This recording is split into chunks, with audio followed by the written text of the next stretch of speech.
રાજુભાઈ કેમ છો? બસ મજામાં સાહેબ. ઓકે, શરૂઆતમાં તમારી જ્યારે ડેન્ટલ ટ્રીટમેન્ટ કરવા માટે આવ્યા ત્યારે તમારી શું ફરિયાદ હતી, કમ્પ્લેન શું હતી? કમ્પ્લેન્ટ આપણે તે હતી કે દાંત અંબાઈ જતા હતા અને ઉપરના લેયર આવે તે ઘસાઈ ગયેલા હતા.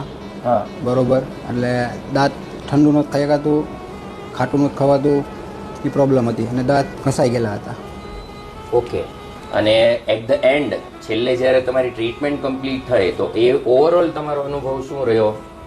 ઓવરઓલમાં તો મને કોઈ જગ્યાએ પ્રોબ્લેમ જ નથી આવ્યો એવું છે.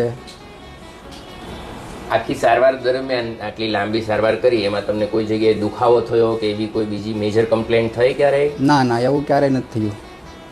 ઓકે રાજુભાઈ, તો આ ક્લિનિકનો અને અહીંયા ડૉક્ટર્સનો અને આપણા જે ટીમ મેમ્બર છે એ બધાની સાથેનો તમારો અનુભવ કેવો રહ્યો એ એક્સપિરિયન્સ શેર કરો.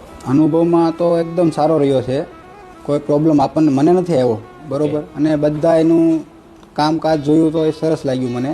અને ટાઈમ ટુ ટાઈમ ટાઈમિંગમાં એક પરફેક્ટ ટાઈમિંગ હતું બધું, કે મારે બેસવું પડે કે આ તે એવું કોઈ નહીં થતું હતું. ઓકે, બીજું કાંઈ? બસ બાકી તો બધું મારું કામ સરસ રીતે થઈ ગયું, મારે જે જોતું થયું મને મળી ગયું છે. બહુ સરસ. તો તમને 100% સંતોષ થયો? હા, 100% ચાલો.